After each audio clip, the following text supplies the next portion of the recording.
Hello, beautiful human. Thanks for giving us a click of your time and checking out our conversation with one of my favorite humans and artists, Jeremy Zucker. I have a deep appreciation for him and for his art. I love Love Is Not Dying, his latest album that deserves your ear. There's a link in the bio if you haven't listened to it yet. Also, Supercuts, his latest single. Let's talk about all of it in the Zoom room right now. I believe Jeremy Zucker's here. Let's do this. Zach Show. Dan's here. Jeremy Zucker's here. I'm pumped to talk to you, man. There's a lot to discuss. There is a lot has happened since the last time we talked, for sure. Your debut album.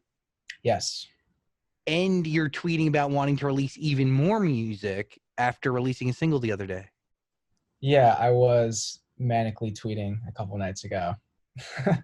Is it manic or is that like your true feelings? No, that's my true feelings. I mean, it was manic in the sense of like, I don't know. I just got like really, really excited in that moment for some reason. I've been working on like a lot of little things for a really long time, and it can be like really overwhelming to the point where like I'm not super excited about it. And then every once in a while I like get to take a step back and be like, damn, this music's actually really, really sick. And then I get really excited. What part of the process is overwhelming? What part stresses you out? For me, it's like, I think it's the production because, and for those people that don't know like what production is, it's really just like making all the instrumentation and the music behind the music. And I do all that myself most of the time. So it becomes, it's a lot of like stress on me, I think, because I'm not like, I don't know. I'm not like a classically trained musician. I'm not like very, very good at any one instrument. I'm just like passable on a bunch of instruments. So I'm like in my studio playing all these instruments, and that's like one part of the stress is like not being good enough at the physical skill, because what I feel like I'm really good at is like writing parts and like arranging it and like putting together a vibe, you know? By the way, that was one of the biggest things that I realized on Love Is Not Dying is that you wrote a lot of the records 100% on your own, or at least that's what was reflected in the credits. Because producing stresses you out and maybe that's not your strength, why? I mean, you do seek outside help. Supercuts, you worked with a guy out of Sweden. Yeah. So it's interesting. It's like, it's something that I get really, really excited about sometimes, and other times I'm like really not that good at producing. But then it's weird. It's like one of those things that I feel like I can't control. And I think that's what stresses me out, is that sometimes I can produce a great record and it's so easy and it comes so naturally. And I open this new instrument and I'm like, oh my God, like this sound, and then I'm going to tweak it this way and it's going to work perfectly and fits the vibe. And then other times I'm like, I have the song, I just don't know how to make it sound in a way that's natural. And I think I've slowly started to realize, and this is something that I've been thinking a lot about recently, is like, I think like that's my weakness, is not being able to like knowingly produce, like not being able to consciously be like, I'm going to fit this in this place for this reason. And like, I just know that that's my weakness. And for so long, I feel like I've been sort of running away from it, or like working off of my strengths to sort of compensate for that weakness. And I have recently decided that I'm going to tackle it head on and like really just like try to get better at like these very nuanced aspects of producing.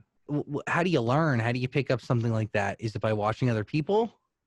I'm sure a lot of people learn that way, but I'm like completely self-taught with everything. I never really had a mentor.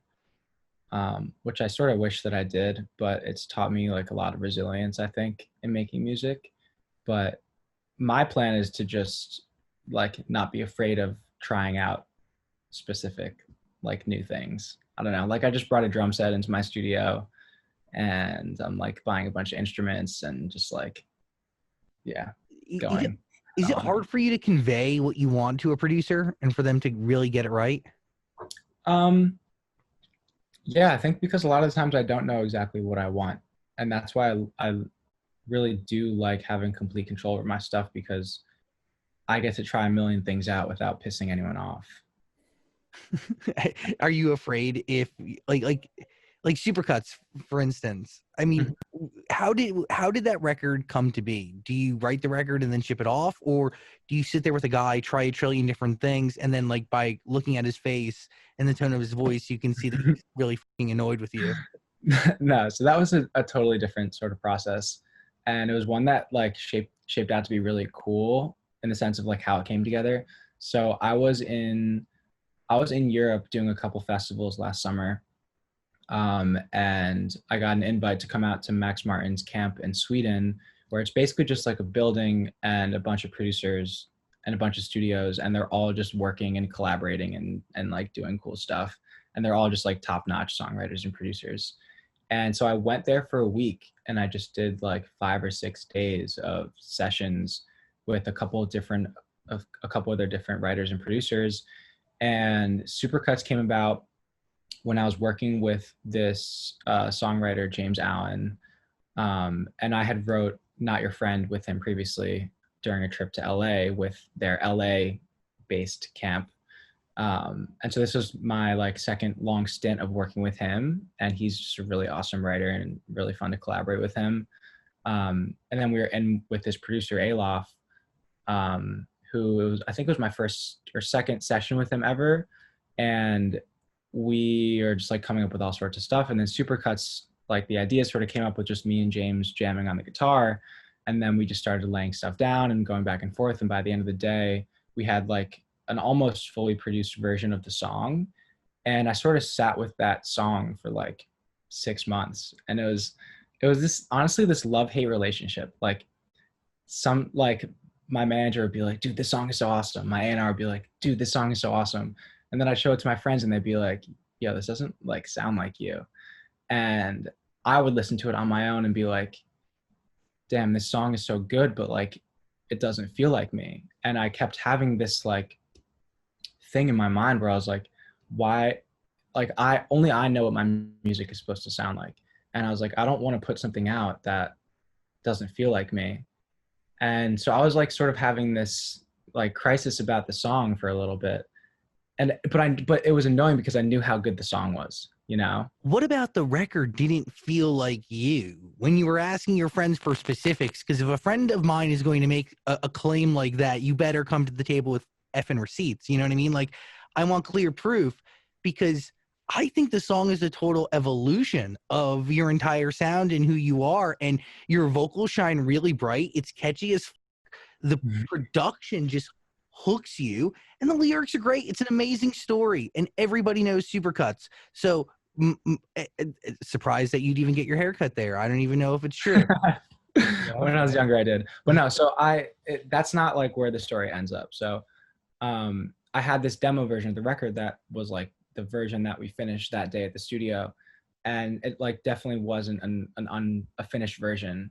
And so that was part of it not feeling like me. And another part was like, I needed to sound, the version that we had was like very like crunchy and like, it's really hard to describe. Like it was just, I just hadn't been able to like put my hands on it production wise. So what we ended up doing was I actually made like a completely differently produced version of the song, where it was like way more acoustic and open and sort of indie feeling, but it didn't punch as hard as the original. And what we ended up doing was sort of making like a Frankenstein version of the two versions. And so it took like my favorite parts about the version that Alof produced and my favorite parts that I added when I tried to make my own version. Wow. And we just made this Supercuts baby that turned out to be this song that I loved. And then like I completely forgot that I was even having this crisis about the song in the first place, because all of a sudden it felt like me. Does this not scream like model for you moving forward? Like this concept of, you know, having essentially two versions of a record and then having them merge into one? Yeah, that could definitely work. It was definitely a lot of fun. Sessions it's hard to do sessions now though, because you can't really like, I can't like fly to LA and meet with a bunch of producers, you know? What do you want? You need, like, what do you thrive off of when you're in a studio? it's weird because there are two completely different sides to it. One is if I'm like in a session, I have to like be really connecting with the people in the session, and we have to be on the same sort of wavelength and vibe. And it's a lot of fun. Like I get like a lot of energy from being in like a songwriting session, and it just makes me really happy to be there. But conversely, I don't always feel like I can open up and be vulnerable, whether it's lyrically. And I also don't feel like I can be as experimental and as trying new things as I want to, honestly, out of a fear of like not pissing them off, but like I think I'm too nice. Like I don't want to waste somebody's time. And this is the reason why I don't do a lot of sessions in the first place. It's like, or this is why I don't really do sessions where like I'm the main producer, because I don't want to be sitting there in front of my desk at my computer editing this little tiny thing that's pissing me off, but no one else is noticing. And I've just wasted 20 minutes of their time because I wanted to get this little thing exactly perfect so we can move on to the next thing. But it matters. So like it really does at the end of the day. So Yeah. How do you, obviously you don't want to work with somebody who feels like they need to leave a session with a finished song at the end of the session. That's another thing is like a lot of writers, and I don't work with writers that think this way, but like when I do sessions with new people, writers like really want to leave the session with the song finished, even if that song isn't the best song that could be written in that session. You know, the way I like to do sessions is like we start an idea. If I'm not feeling it in 5, 10, 15 minutes, I'll be the first one to be like, let's scratch this and move to the next idea. And if we get through 4, 5, 6 ideas that are all scratched and we're all exhausted, then we just call it early, you know, because I just don't think you can force an amazing song. So Naturally, you know the team around you that works, and you have, I guess, like, what are you sitting on now in terms of new music? Are they like just different scattered lyrics? Are they parts of songs, halves? Like, what is it? Everything I'm working on came from like just me. I don't think any of it really, maybe 1 or 2 things came from sessions, but there's like, I have one song that's like fully fleshed out that I'm really in love with. And I have like these 3 or 4 half songs that sort of exist in their own space. And I'm trying to figure out like how, like where they will live and like how I'm going to finish them. And then I just have like 10 or 15 just like really awesome like snippets of songs that are written but like not totally produced out. So Will you bring them to sessions? Will you finish them on your own? I mean, will you save them? Will you send them to somebody? I think I have like a certain amount of work to do before I decide whether or not I want to send them out. Because like I said, I do feel like finishing like this next step with all of these demos is my weakness. So I need to like really try to figure out how I can do it on my own, if that makes sense. I'm sorry. I got to pause our conversation with Jeremy Zucker to tell you about my favorite deodorant, Native. I'm obsessed. It doesn't just block odor better, it's made better. Native has only ingredients that you've heard of, like coconut oil, shea butter, tapioca starch. It's also vegan and never tested on animals. If you choose to make the switch to Native, you'd be making the switch to an aluminum-free deodorant, which doesn't mean you have to sacrifice odor protection, okay? Native's gonna keep you smelling fresh and feeling fresh all day long. They got over 10 scents, including a rotating seasonal lineup. Native has something really for everybody. Some of their most popular scents include coconut and vanilla, my fave, lavender and rose, cucumber and mint, but really, I am a coconut and vanilla guy. I don't know, it's just like, it's really soft. It also makes me feel tropical. I don't really go to the beach much, but coconut and vanilla makes me feel like there's a beach breeze. Oh, and Native is risk-free to try. Every product comes with free shipping within the United States, plus free 30-day returns. So you can test it out, try it out. If you don't like it, return it. But seriously, a lot of people love Native. More than just me. There's over 14,000 5-star reviews on Native products. So why wouldn't you try? I'm going to make you making the switch to Native easy. I'm going to give you a promo code. Come on, if you want 20% off your first checkout, just go to nativedeo.com/Zach or use the promo code Zach, Z-A-C-H, at checkout. You're going to get 20% off your first order. nativedeo.com/Zach. Smell great, feel great. Native is my favorite. Okay, back to Jeremy Zucker. What do you learn from creating Love Is Not Dying that should help you in the creation of these records moving forward? I mean, that's a really interesting question, because Love Is Not Dying sort of came about over a year, and every song, I'm gonna say this, and it's gonna sound weird, but like, I don't think that there was a song on Love Is Not Dying that like truly challenged me in terms of like being stuck and working through it. Like every song on that record came very naturally, and I worked really, really hard to make sure that every song came naturally, in the sense that like if a song wasn't working out, I would scrap it and I'd start a new one, and I would keep going until I found one that came to me very naturally. And that's why the record took so long to make. And that's why, yeah, I don't know. And I think that's why like a lot of the songs are sort of like typical in my lane, with the exception of like a few parts in a few songs. So when a song comes easy or natural to you, what does that tell you? That it's a story that's meant to be told? There's two sides to it.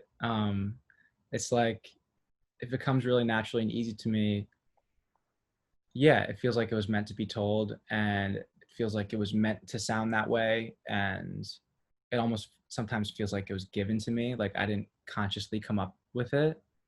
And then another part is like, Who gave it to you? I don't mean like a higher power or something, but I don't know. When I think of like songwriting and just creativity in general, like at least in my personal experience, my best things, like I don't know where they come from. Obviously, I'm coming up with them, but like it's not conscious. I'm not like, okay, this word and then this word and this word and this melody, and it goes to here and then to here and to there. Like I have those thought processes, but not when like I spontaneously come up with music, which like weirdly just happens. And a lot of times it's like if I'm playing an instrument, it's like my hands are doing it before my brain realizes what I'm doing, and then like I'm reacting to what I'm playing without even consciously playing it. And that happens with like lyrics and with producing, and accidentally dragging things into a certain place and it sounds like awesome, accidentally hitting a button. Like I feel like my best stuff like honestly comes by accident. And I think that the true talent and the true skill is recognizing what's special. And I always say like the best producers are the best listeners. Are you ever afraid that you've let go of something that could have been amazing, but it just didn't get that extra minute or that extra whatever it may be? No, because unless like I lose the project file, which has happened a couple times, Ooh. but no, because I can always come back to it and work on it. Lake House, great record. So Yeah. fucking good.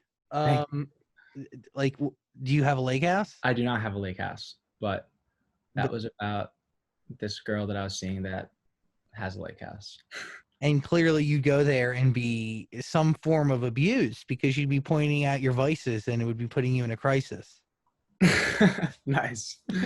It was that one was interesting because like I didn't go. I mean, that's like the chorus, like I won't go. But it was about sort of like being in this relationship that I wasn't 100% engaged in. But like she kept talking about this lake house, and she was like, we should go, it'll be so fun, it'll be so relaxing. And I'm like, damn, I could really use vacation. Like I could really like I would love to go to the lake house. And then I'm reminded of everything that sort of doesn't feel right with this person. Yeah. And comes with the lake house. Yeah, and it comes with the lake house. And I was just like, it just felt dishonest, and I like my ethics wouldn't allow me to like go to the lake house knowing that she's really into me and I'm not really like feeling it, you know? Wow. Dan So, would have gone to the lake house. yeah. I like lake houses. She has jet skis. I'm in. I think there were jet skis. I've never been on a jet ski. I've been trying to for so long. You look like you'd be someone who belongs on a jet ski. I feel like you'd naturally, like a glove, fit on a jet ski. I've never heard that before, but I'll take it as a compliment. I think it is. I mean, come on, jet skis are a great mode of transportation. So, how soon after you deny the Lake House invitation do you write that record? Well, I wasn't ever like, no, I'm not going. It was more like I sort of ended it before that could happen. But let's see. I don't want to like, I probably wrote the song like 6 months after it happened, you know? Do you like write down in your notes Lake House, or do you just sit down one day and you're thinking about what could have been? FOMO of the Lake House. Like I said, the conception to a lot of my music is so unconscious. And so for that song, for example, had a really interesting story to the way that it started. I was in my old studio, which was like half the size of my bedroom, which is like not that big. But I had my creative director at the time in the room. We were just like talking and planning some stuff out. And I was sitting on the ground with a mandolin that I stole from Chelsea Cutler after we did Brent. I took it back to my studio to like finish the record, and I was recording songs with her mandolin. And I just never gave it back to her. But I gave her my ukulele as collateral. Sure. And she got a new mandolin, so we're even. But anyways, I was just sitting there like playing it, and just like the way the mandolin sounds, like when you hit all the strings open, I think it's tuned like a violin, but I'm like, my main instrument is guitar and the tuning is totally different. And so just hearing all of those notes together was just really like inspiring and beautiful. And I was having this conversation with my creative director and just like sort of fiddling around on it. And then all of a sudden I came up with the riff that starts the song, or like half of the riff. And I pull out my phone and record a voice memo while like without her paying attention, because she's just like talking. And I end up like recording like the idea during the conversation, stopping the voice memo and like hiding it all so she doesn't even know that I was doing it, because I didn't want to be rude. And then she left like a half an hour later, and I pulled it into a project and then recorded a couple more layers of mandolin on top of the original voice memo. And then that was like the foundation for the production of the song. And then I just literally started writing chronologically. I was like, nothing's that bad. We could go soon as your parents get back. But I've been a wreck. A lake in the mountains could help me reset. And I was like, word, I know exactly what I'm writing about. And then the song came together. That's wild. I feel like that was a story that needed to be told. Like there's been it's somewhere deep within you. You've been thinking about that lake house and what could have been. That's what happens. Like all these things happen to me, and then this, like, it all just stays bottled up until I can like express it in a song. And sometimes it doesn't happen for like 6 months, a year later. You know? The time needs to be right. Like it's not planned really. Exactly. I'm not sitting there like, oh, I just had a breakup, like I need to write about this. You know, it's not like that for me. It's like I feel shitty and weird. What's going on? Like, why am I feeling this way? Or I'll be like, what's interesting in my life? You know, it's never like that conscious. I don't know. Weird. What are you thinking, Daniel? Why'd you name Supercuts instead of something like Well All Right? Well, I was like sort of mad at the Well All Right line. I just like couldn't think of anything else to fill that space, and Well All Right sounded so right. And I was literally just like, well, all right, we'll use that word, you know? But I mean, we called it Supercuts because that was like the most, to me, that was like the funniest part of the song, you know? Because I probably went to Supercuts like once or twice in middle school, or Great Clips, like one of those type of places.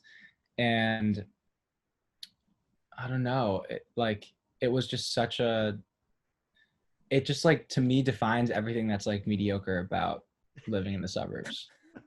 Totally. So, Supercuts, just, yeah. And obviously, like, it is remotely reflective of your reality, right? And the way I looked at it, and I listened to it for the first time pretty deeply, in LA, and then I've been listening to it while I've been home in New Jersey, just experiencing the hometown. It's really about the fear of dating somebody in your hometown because you don't want to break their heart, and it will spread.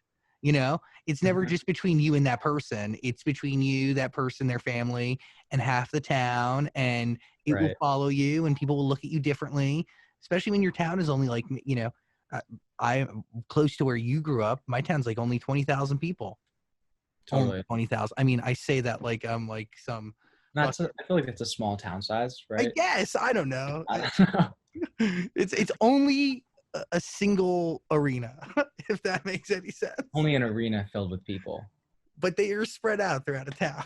Yeah, yeah. Were you surprised that "Well, All Right" is such like a popular part of the song now? You see a lot of the fans commenting and talking about it, but for you, it was like hard to get to that point. I was looking at it from a very like logical songwriting perspective. I knew that the part, like the melody, well, all right, and then like the last chorus is when it's like, well, all right. Like I knew that when I was doing that, that it worked. But initially, I was like, I just have this thing against filler lyrics. Like I feel like every lyric should be like pushing the song in a direction, or should be interesting, or should sound really interesting. And I was just looking at "Well, All Right," and I was like, this is like basic, but we just sort of kept it, and yeah, it Did you worked. fight to take it out? Was somebody like, no, this should stay? And you were like, get it out? No, so I'm like really open-minded when it comes to lyrics because I just like different and weird things. But with "Well, All Right," like nothing's wrong with it, you know? So I didn't take that perspective. I was literally just like, I think we can beat this. Let's see if we can. And then we couldn't. So Did Now it? that people are gravitating to it, are you happy with it? Are you still considering it filler, or are you like happy with what you did? no, I'm definitely happy with it. Like I was feeling like it was a filler when we first wrote it. And then when the more I sang it during the writing process, I just sort of stopped thinking about it because it felt so natural. Correct me if I'm wrong, but like Supercuts kind of defied a lot of what you used to do when it came to writing music. Is that right? Um, A lot of molds you broke.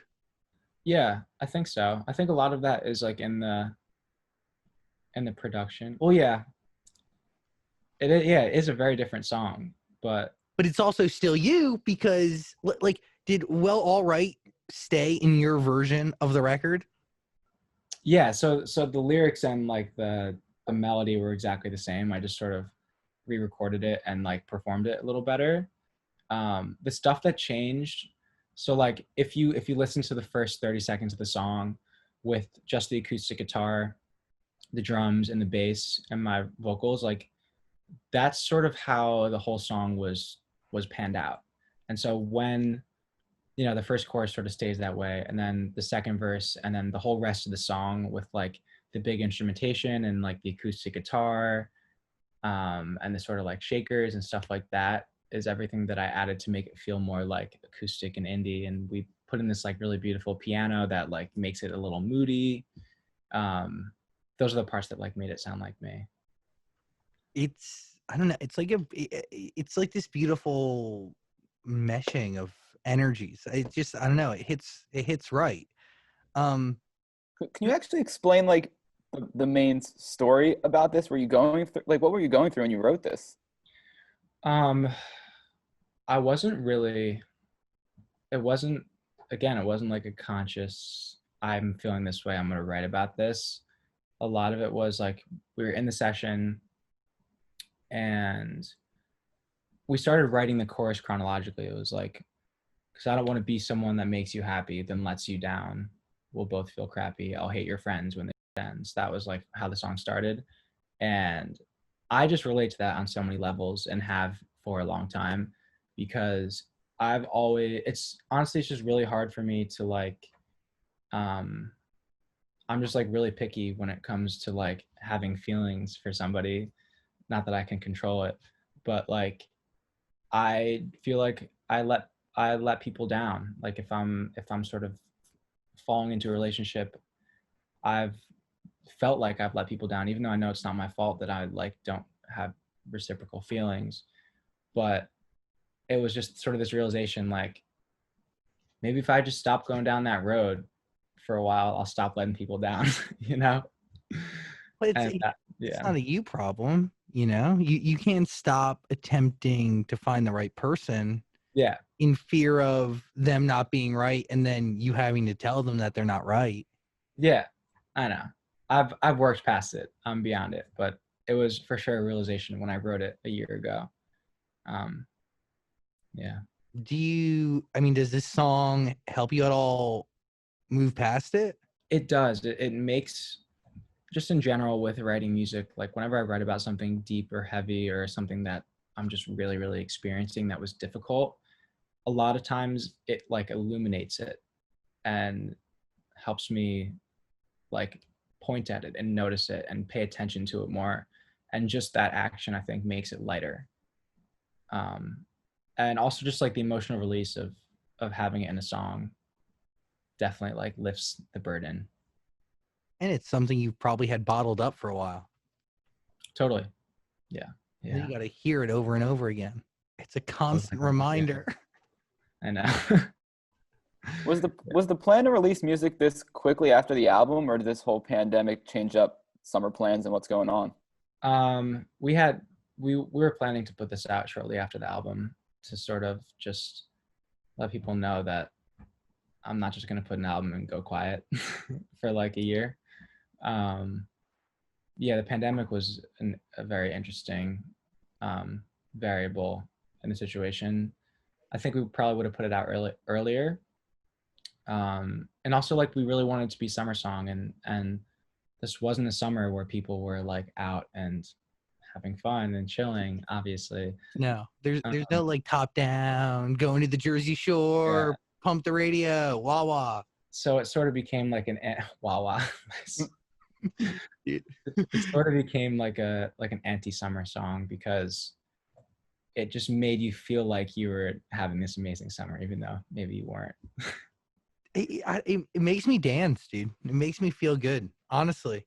Well, at the same time, like it's something I totally understand. I too have a fear of letting somebody down, but nobody's really into me, so I don't tend to have that problem. Is Julia a real person? Yes. How does she feel about having a record named after her? I sent her the song like a month before it came out, and I think her word for word part of her response was, "Oh God, you're T-Swifting me." How does that make you feel? Is that a compliment? Well, I didn't realize that like what most people would think of when they think of like a song calling somebody out is like a Taylor Swift move. Like that just wasn't in my Vocabulary? Yeah. Better word for vocabulary. Yeah. Vernacular. Thank you. Vernacular. It's a good one. Or syntax. Whoa. That's a good one. This is like middle school vocab. So you Tay-Swifted this poor girl. Yeah. But I mean, I don't know. It was just, I didn't think that I was gonna put a name into the song, but it just worked way too well, and it was just so honest for me. And you know, she wasn't like angry about it, and we had a little talk about it and had a bit of closure, so that was good. But I'm sure I think Lauv had a very similar answer about his song Julia. Yeah, that was weird. Like that we both put out a song called Julia, and they were like within a month of each other, and it was completely random. But different Julias? Different Julias, yeah. Yeah. So, yeah, I mean, like, did you think about naming it something different? No, because Julia rhymed with through with you. You know, unless someone could have thought of another name that sounds better in the song. I'll get back to you. It's just that her name was too easy. It's really her fault, I think, to be honest. It's her fault for being named Julia. Yeah. Yeah, and probably for breaking your heart. James Taylor sample is a big deal, right? On O Mexico. Yes. How does that was even? A massive moment for me. Yeah, how the hell do you clear that? Like, what's good? He's supposedly like really hard to get his music sampled for clearing, but apparently he liked the song a lot. So he just Song. it went through like that. I mean, that's like a rewarding moment, no? Yeah, it was really awesome because that was a song that I heard a lot growing up. When I was like 8 or 9 years old, that was like a really big summer song for me, and it was just a really wild moment. And I didn't think I like usually really stay away from sampling and interpolating other people's music. I sort of started making music that way, um, but I realized if I wanted to release it, it would be like a really difficult and expensive process to like clear things. What's the greater challenge, your own stuff or sampling on the reg?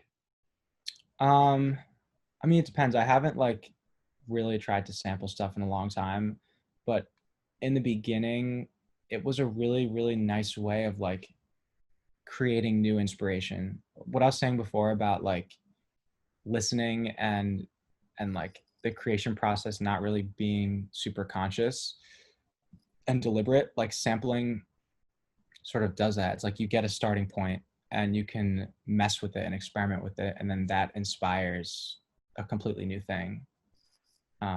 Totally. Yeah, so I don't really do that so much anymore. And with O Mexico, I was like writing the song, and I had the whole first verse, and then I got to the chorus, and I was like, just James Taylor's song "Mexico" was on my mind, and I just started singing it, and I was like, this kind of makes sense now. I mean, when you go to your label and you're like, I think we need to try to sample this. Like, are you nervous to even go to them with something like that at first? Yes and no, because certain things are like impossible to clear and certain things are fairly easy. Like I wanted to include like a couple quotes from movies in the album, and it's just near impossible to clear them.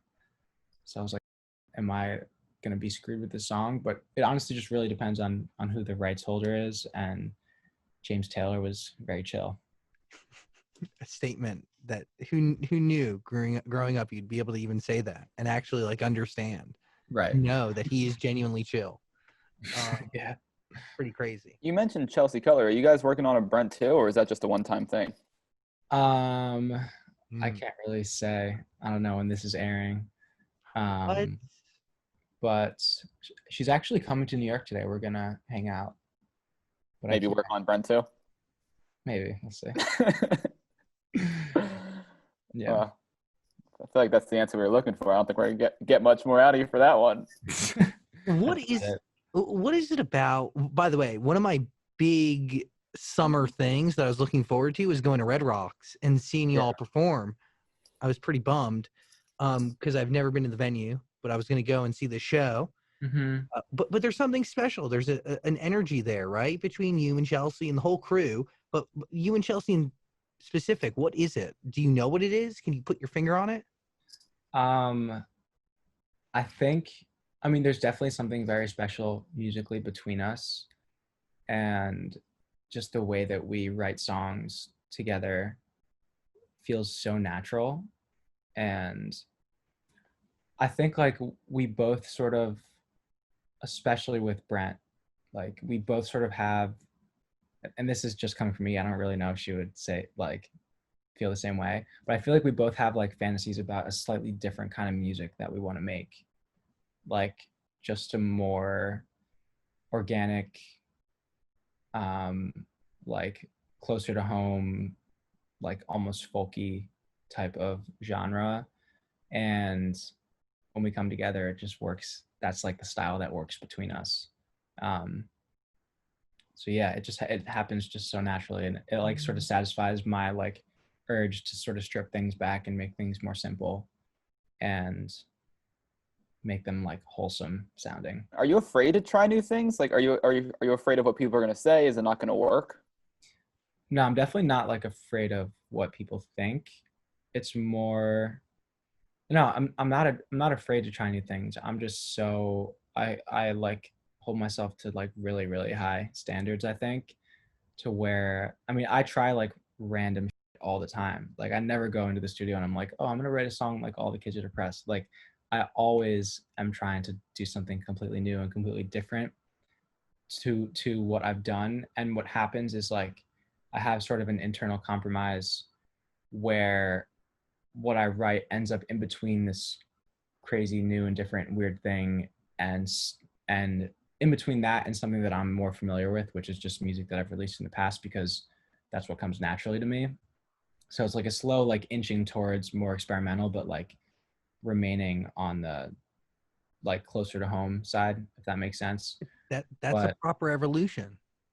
yeah, and I feel like I'm not gonna like jump in one direction and be like a completely different artist. Like it's a constant evolving process, and it's a journey that I'm exploring. And like my goal as an artist is to like be able to introduce fans of my music to new sounds and new emotions and new feelings in music that they can then like add to their arsenal of like music that they like and vibes that they like, you know.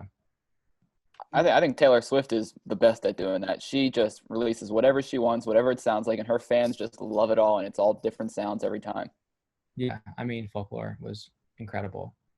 And I think, yeah, like she's bringing all of her, she has like a lot of bubblegum pop fans that just like love her super poppy, bright stuff. And now she has them listening to like this really indie, moody, like folk project, But you know, they're all her, right? They're all derived from her and who she is, and yeah, still very much her. Yeah. an evolution.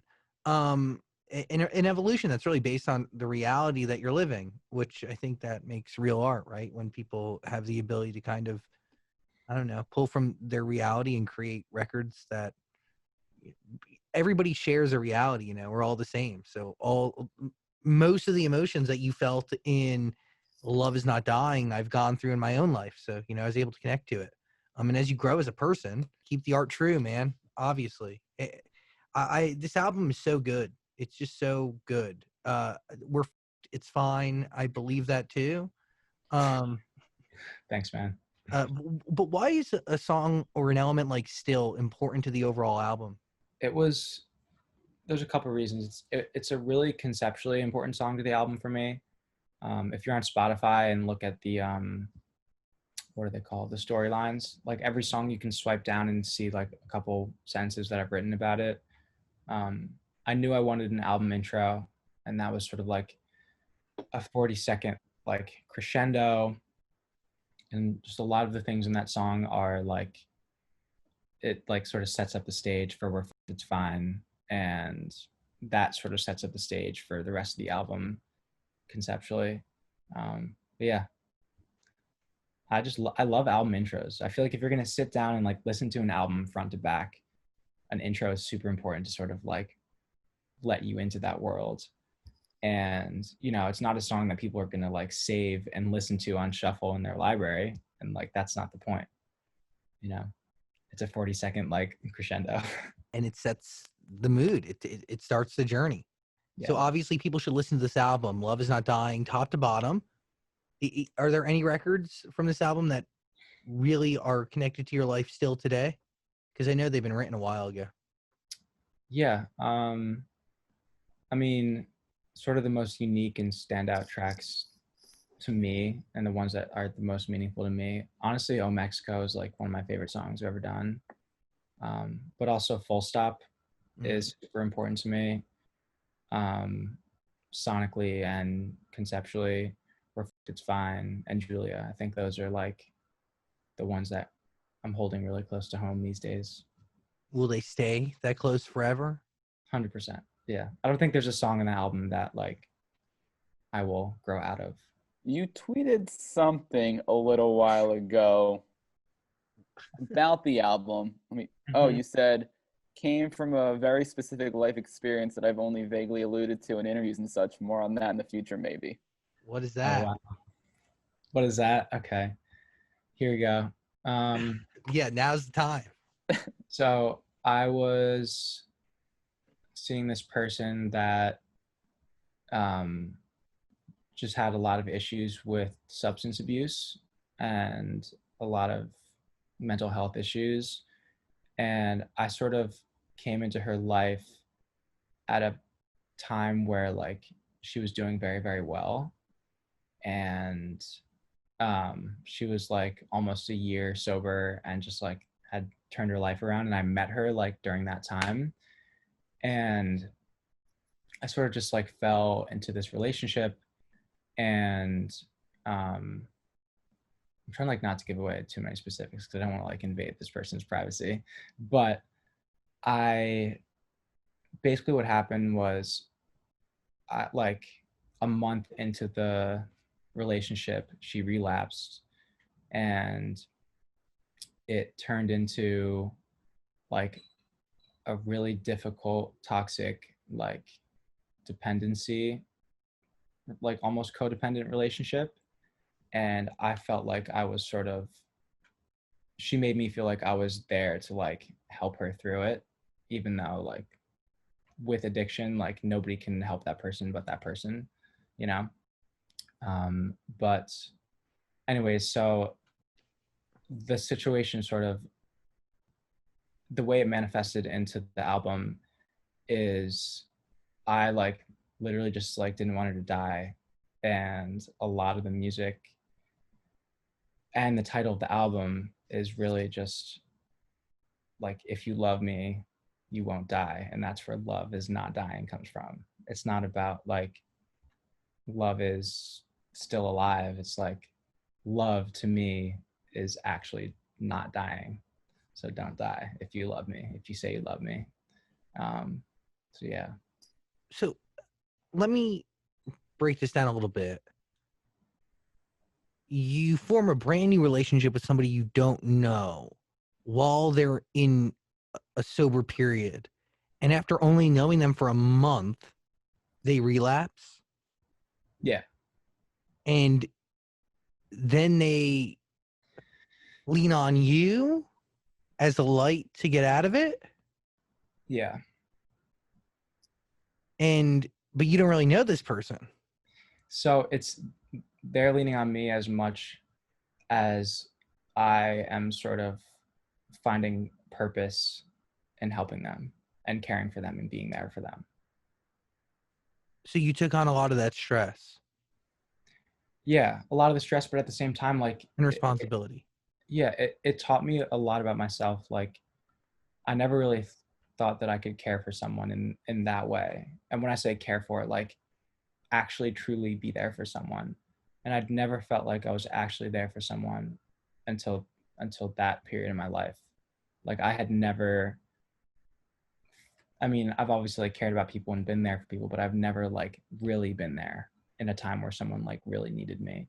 And I think just looking back on it, I think that's what I was like really attracted to, was like in that moment, just like feeling like I'm extremely important and like necessary in this person's life, you know?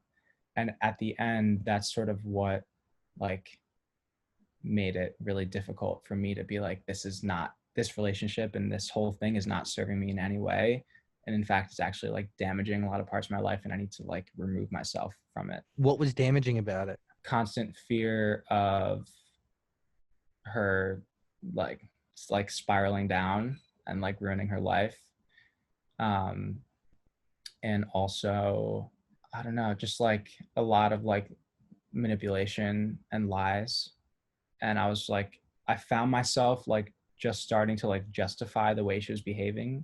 And as soon as I like realized that I was defending all the things that she would do, I was like, uh-oh, I'm twisted up in this too. Like I'm not seeing things straight because of like how I've been manipulated and how this situation is making me feel. And I was just like, this isn't right. Like there's so many red flags. I need to get out of here. But it's hard to do, especially if she's saying that like you're one of the reasons that's keeping her clean or whatever. Mm-hmm. That was part of it. And honestly, a big part of it was just I had like very deep feelings for her. And it was making me feel like it was weird. It was like, yeah, it was a, sort of a fucked up period in my life because I was like that's sort of like what we're it's fine is about. It's like I know this is going to end horribly and I don't care because of the way it's making me feel right now. That's like the hallmark of a toxic relationship. It's like Totally. it's like justifying everything that, no matter how much the bad things outweigh the good things, justifying all of the bad things for the few good things. And that's what, like, I was doing that, and I was so aware of it, and I was so okay with it until it like just really started taking a toll on my mental health and like my life and my other relationships. And On one hand, it teaches you and it shows you that you have the ability to step up when it really matters and to come through in a life or death situation. And when you're tested, you could rise. But like also, like you're in the relationship because you felt vital. You felt like they needed you. Like you were the freaking wind beneath their wings, literally the air that entered their lungs. and yeah, and it wasn't like a selfish thing in the beginning. It was like I was doing it because I felt like that was the right thing to do. Like a month into it, she relapsed and she was like, you don't have to like be here with me through this. Like if this scares you, you can leave. Like But you didn't leave. she's like, I know you didn't sign up for this, blah blah blah. And I was like, no, like I'm like, if you need me, I'm here for you. And she needed me in that moment, you know. So yeah, it was really complicated. How's she doing now? I don't know. I don't really care. Wow. You haven't spoken. No. But this album, there's her energy flows through it a little bit. Definitely. Wow. I mean, you learn a lot from those situations. Yeah, you do. I've definitely like, it taught me a lot about myself. And yeah, I'm just very happy that I'm on the other side of it. Because this is so up. You've grown. Yeah. Love is not dying. So, I That mean, must be a tough situation because you want to help someone, you want to make sure they're okay, but at the same time, you can't let that bring you down and kind of ruin your life. But you also don't want their life to be ruined. Yeah. And also like when it's addiction is really tough. Like, because it's a disease, right? And it's a disorder, but it's one that like makes you consciously do horrible things. And so I'm trying to like separate. I'm like, okay, how much of this is her addiction and how much of this is her as she a is. person? Because you don't even really know her. I don't even really know her. And I just like, the more I look back on it, it's like, you know, she was for sure an addict, but like, I don't know, she's just like really f***ed up. And I guess you do kind of feel helpless in those situations because no matter how much you try to do, like you said, until they want to change and they want to get better, it doesn't really matter what you do. It's kind of up to them at some point. 100%. Yeah. And like, it just made me realize like how, I mean, I was only in her life because she liked the way that I made her feel, not because she like cared about the way I felt about things. And that became like super apparent at the end. And I was like, wow, this person was just lying to me the whole time. And then I found out like all these things that were just blatant lies. And even from the beginning, there were like little lies that I would notice. And I just don't with lying at all. Like if anybody I know lies about anything and I find out, even if it's like really small, it's just like a huge, it's just like, I don't, lying is like bullshit. It's the most dishonest thing ever. And like, how are you going to be in any relationship, friendship, and like have it be like based off of a foundation of lies? It's just not who I am. And it's not the kind of people that I surround myself with. By the way, I wish we were in the same room having this conversation, but two, Yeah.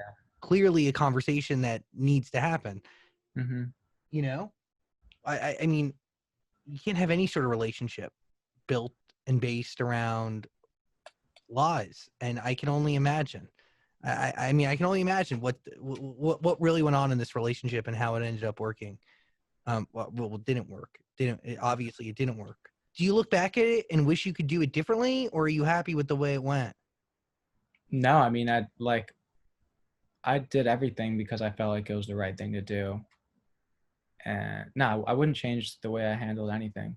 I don't think. Yeah,